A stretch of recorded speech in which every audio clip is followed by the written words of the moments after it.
This week in the Rochester Press Box from Salvatore's Pizzeria at the historic Garage Door Restaurant. Sal Maiorana from the Democrat and Chronicle. Is Donald Trump the right man to own the Buffalo Bills? I think so. And I'm John DiTullio. History lesson for all the young folks about the LA Clippers. And I'm Mike Catalana. Another lesson. The First Amendment, does everybody really know what it means? And I'm Bill Pucko, remembering Dr. Jack. Join us in the Rochester Press Box this week. The Rochester Press Box is brought to you by Salvatore's at the Garage Door, Rochester's choice winner for Best Pizzeria, featuring Wacky Wing Wednesday and the Super Slice. It's as big as your head. The games are always on at the Garage Door, home to the Rochester Press Box.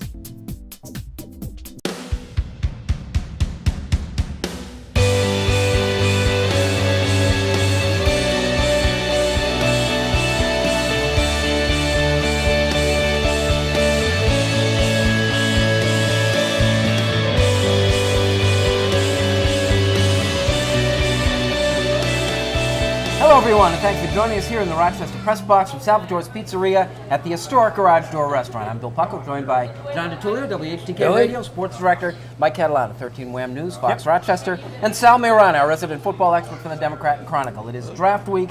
Sal, you're on record as saying you don't like the draft. What's not to like about the NFL draft? Well, the actual draft itself, the 3 days, I wish it was still 2, that's fine. I enjoy the process of seeing who's going to go where. It's these 3 and now really 3.5, almost 4 months of lead up to this event that I really think is kind of silly. I say it every year, all this talk about guys going up the board and down the board. What changed between the bowl game and the actual draft? Why does the stock go up? Why does it go down? I think it's an industry that was basically created by Mel Kiper. It's become a cottage industry, a whole new business, and I think it's kind of silly. I mean, ultimately, I don't think anything that happens between the last game they play and the day they get drafted really matters at all. But it's so much fun. Yeah, for you guys, apparently it is fun. To me, it's just maddening. To Sal's point about all the stuff that goes around the draft, it's almost comical how it is now. But the importance of the draft is immense in the short term and more importantly long term to the franchises. Because you look at the ones who've drafted poorly, they've either had to survive based on, I'll use New England as an example. I don't think they've drafted particularly well, but they have Bill Belichick and Tom Brady, and they've been able to hold it together in a bad division. But for the most part, if you draft poorly, you are dead in the NFL. And that's what's happened to teams, even like the Bills. They drafted a little better last year. They hope to build on it. I love it. I mean, I've loved it ever since they started carrying it how many years ago, back in the early 80s. I don't mind it being pushed back. If they wanted to move it to June, I would be okay. I just think it's comical that Johnny Manziel went from being the first overall pick to maybe going to the second round. Now he's going to get picked in the fifth overall. The Bills are going to trade up. The Bills aren't going to trade up. I just find it fascinating. I just kind of just take a step back and enjoy it, especially if you have a talk show. The draft is the best. You know anyone with a talk show? Extend it to July. I don't care. I think it's fantastic. I think it's comical but fun. The silver lining in the Buffalo Bills being so bad year after year after year is that the draft is always interesting. It seems they perennially have a top 10 pick. So where do we see them going? What do you see them doing with this? Yeah, I mean, they are in an interesting position. They've got, it was funny, Whaley the other day when we were over there for the draft lunch, I wanted to almost laugh out loud when he said, we were so close last year, we're knocking on the door. I thought to myself, how close, you were close to last place, you were actually in last place. So I don't know what he was talking about. And he was saying that they've set themselves up so well for this draft because they could go wherever they want. I think they have some really clearly defined needs. I don't know what he's saying about, we can go anywhere. They've got clearly defined needs at offensive tackle and stud wide receiver and I think linebacker. So if they went any other direction, I would kind of go nuts if I'm a Bills fan. I agree to some extent with Sal, but I do think this way, and I think this is what Whaley is getting at. They have needs, but I don't know if one of them so far supersedes the other, meaning they could take the best player available. I don't believe they're taking a quarterback in the first round, and certainly no one is going to take a running back in the first round. I don't think even one is going to go.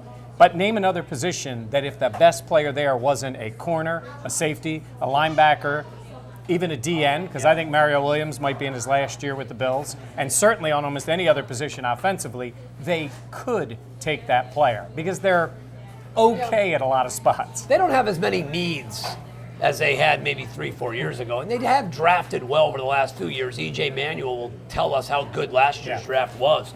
But, Mike's right. I mean, I'd love to see him go with a wide receiver and I think an offensive tackle. I think those are the two probably glaring needs. Will they trade up to get Sammy Watkins, or will they trade up to get Jadeveon Clowney, which I think mortgaging away draft picks for the Bills, especially first-round draft picks, makes no sense. You want to give up a second-round pick and third round, I'm okay with that. If I'm the Bills, they are in no position to mortgage for future first-round picks. Just a couple of things quickly to wrap up the segment. How close are we to trusting Doug Whaley at this? And doesn't Mike Williams take the Bills off the table for a wide receiver? Yeah, your point on Whaley, we're still in the figuring out process with him. He came from Pittsburgh with a nice pedigree, and I think his fingerprints were all over last year's draft, even though technically it was Buddy Nix's draft. So you're right. This is a big draft for him. He needs to establish that this guy is a guy who can lead the Bills into the future. So I don't think the wide receiver they pick is there because of Mike Williams or not there because of Mike Williams. I think it's Stevie Johnson. I think if Mike Williams shows he's good and can play, it's Stevie Johnson who's on his way out the door eventually. I don't think it would be this year, but in the future he would be the one gone. They're going to draft a wide receiver somewhere in the draft. Alrighty. When we return, the Donald Sterling saga.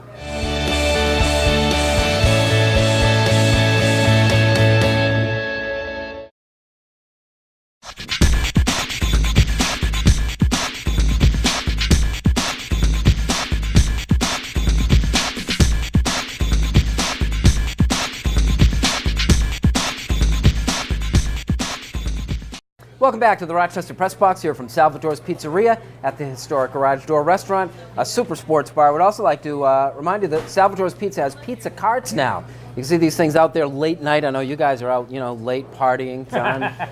You can catch these places at out late and at special events. The Donald Sterling saga. Johnny, you were fielding calls on a week for this. Now we've got a little bit of hindsight.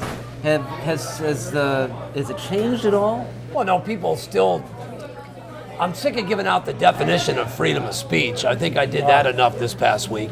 Number two, people have an issue with should you get in trouble for a conversation you thought was private.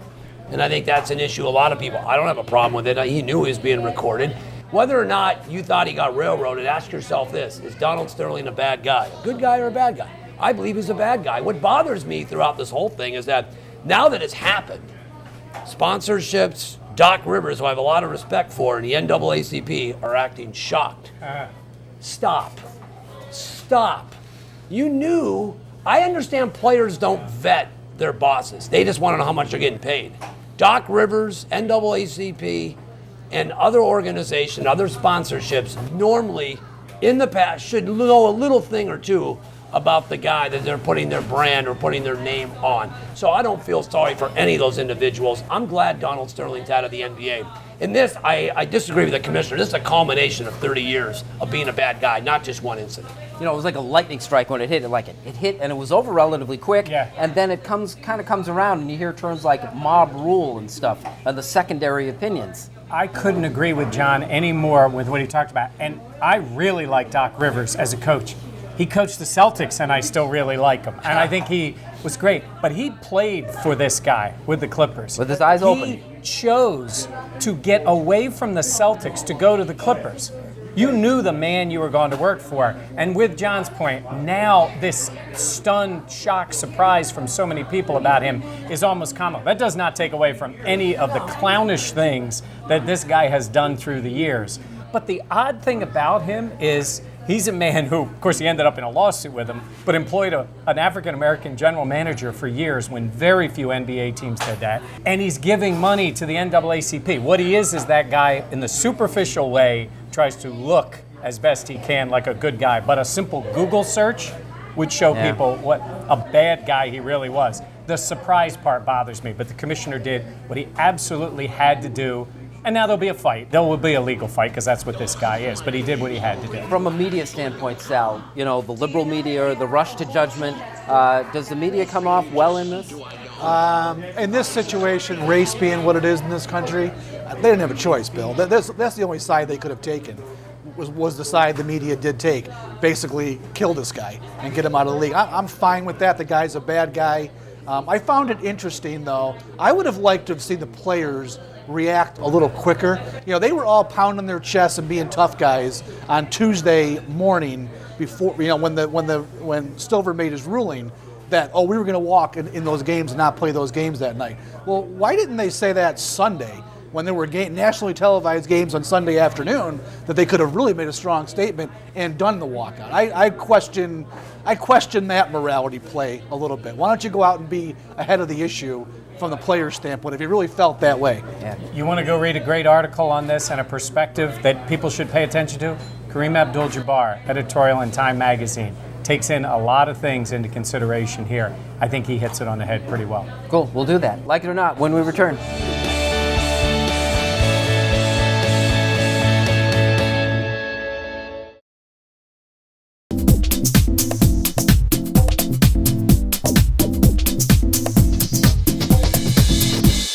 Welcome back to Salvatore's Pizzeria at the historic Garage Door Restaurant. This is the Rochester Press Box. Bill, John, Sal, and Mike. Like it or not, Johnny, UCLA turns down $3 million of kidney disease research from Donald Hate Sterling. it. I mean, a week ago, that money was fine. All of a sudden, now he's front page news. He's the bad guy. We don't want the money anymore. That money may save someone's life. Take the money.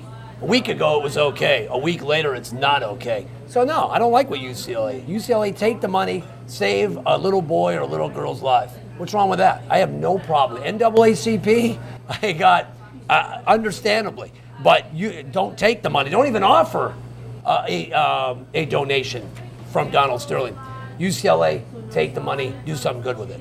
Dirty money? They just paid for his fine. By giving the money back, they just paid his $2.5 million fine. I would assume someone will step up to make up for that money. That would just be a guess of mine, maybe because of the reason them turning it back. That's why you say that in this whole Sterling thing. The NBA, presuming that they follow through and make him sell the team, he stands to make $1 billion on it. Yeah. Amazing. Like it or not, Sal, variable pricing at Buffalo Bills games. I like it. I think it's a good idea. Other teams have done it in the past. Only the Sabres do it, for instance, for about the last 10 years. I think it's a good idea. Some games are better than others. And I think you should be able to get the most you can for the good games and make some of those games that are dogs a little more affordable to folks who might not come out and go to that particular game. So I think it's a good strategy by the Bills. They need to sell tickets. Russ has told us this over and over. They are a ticket-driven business in Buffalo because their revenue streams can't match the Jerry Joneses and Daniel Snyders. So any way they can be creative in selling tickets is a good idea. So it's gold, silver, and bronze. I think, the Patriots and Dolphins are at the top of the chain and the Chiefs and Browns at the bottom? Yeah, I'm not sure why the Dolphins fit into the gold category. They're just another team. But yeah, I'm a little surprised the Browns were down because you'll get those Browns fans who will drive in and that drives up the value of those tickets a little bit. Well, that's true. Cleveland and Pittsburgh are like semi-home teams. Yeah. Like it or not, Hard Knocks and the possibility of it coming to the Buffalo Bills. I watch Hard Knocks. I've usually enjoyed it pretty well. You get a little different perspective. It would be very different for all of us if the HBO cameras were there because they tend to take over. I think, the league can force a team to take it. There are certain provisions, and they could force it. And the Bills are one of the teams that could be told you're going to do it. You've got Stevie Johnson. You've got Brandon Spikes. You've got Mario Williams. Maybe less of a personality, but a few names. And you've got a team going to Pittsburgh to train this year. Got a team going to the Hall of Fame game. There are interesting things going on during camp. Why not? It might be a pain for us. I want to see Sal on HBO. That's what I'm looking for. But beyond that, I think it'd be fine. Let them come to. The Bills need all the publicity they can get. This is, I think it'd be a great opportunity. I think previous coaching regimes would have hated the idea. I disagree. We said off the air that Marone would hate it. I don't think he would hate it. No. I think he would be. He'd play with it. I think he'd be amenable to it. Dick Geron and Chan Gailey, no way. But I think Marone would go along with it. And I think it'd be a good thing. To show the rest of the country, the Bills are going to be sold where they practice, where they have camp. I think it would be an in-depth look of what the Bills are all about, this little crown jewel they have at St. John Fishing. And you know what? You get a little insight because Philbin, the coach of the Dolphins, when I watched him in that and I watched the way he dealt with players, and I know it was in front of the camera, wasn't totally impressed. Didn't come across like a head coach. And then you watch the whole mess they had with the Martin thing last year, and that kind of showed a little bit, I thought. Not a strong personality in there leading them. That's the interesting thing. You get into places that none of us do, like those meetings with the players. I think it'd be cool. It doesn't hurt the team, though? Don't we always concern us that, it's damaged? How can it really? Come on. It made the playoffs in how many years? It could hurt the 49ers. It could hurt the Eagles, the Packers. The Bills need all the help they can get at this point. Unfinished business when we return.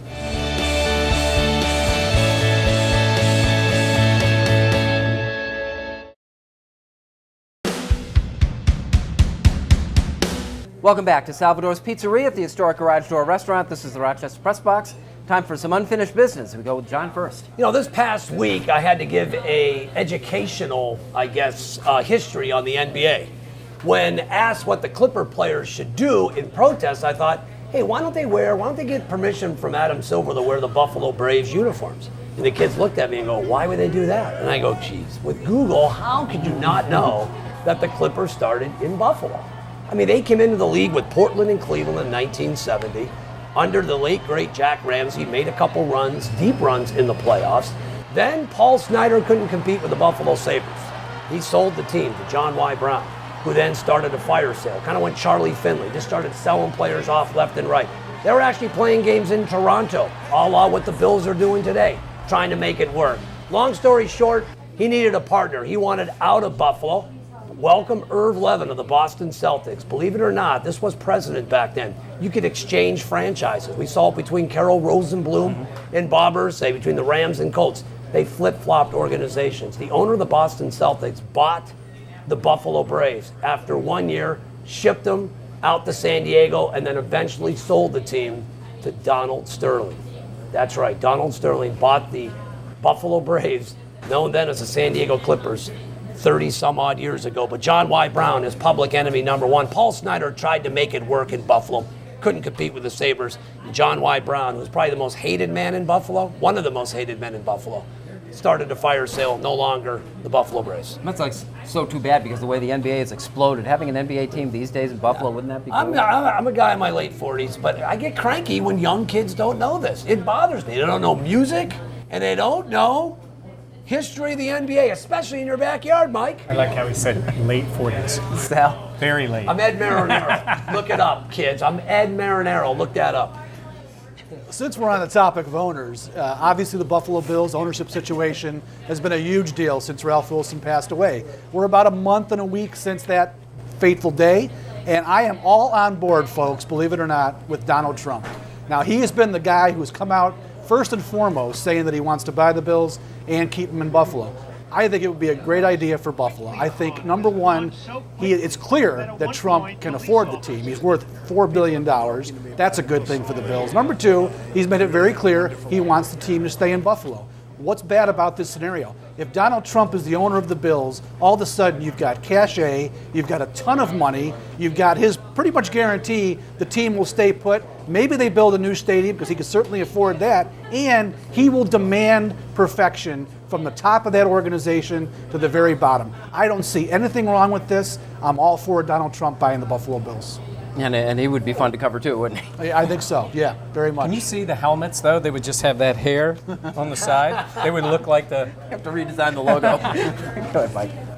Back to the Donald Sterling thing. And John hinted at it just a moment ago because I know he talked about it on his radio show. I have seen so many, I've gotten the emails, seen Facebook comments, people on Twitter. Folks, understand the First Amendment. It does not protect you from all free speech.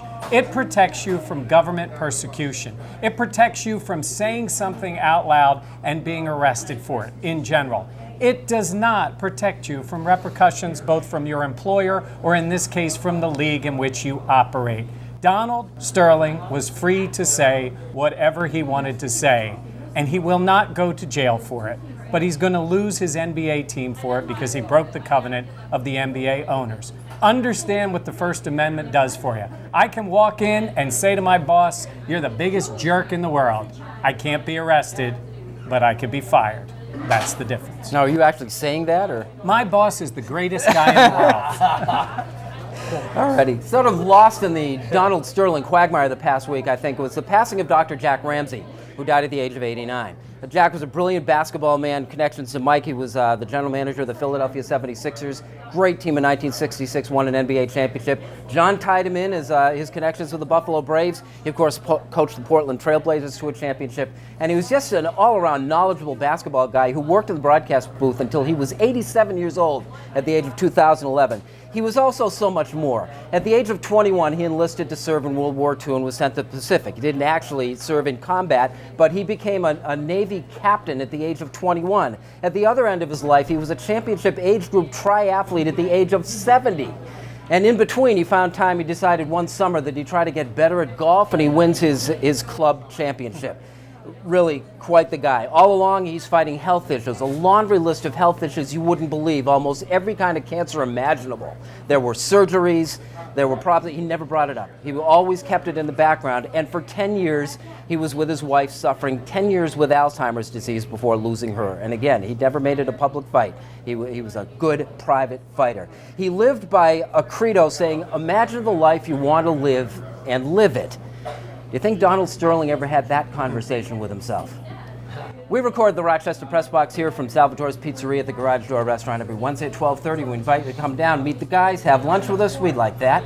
John, thank you very much. Good Billy, as always. great job. Mike? Thanks. Sal, enjoy the draft. Always a pleasure. Thanks for joining us. We'll see you next week.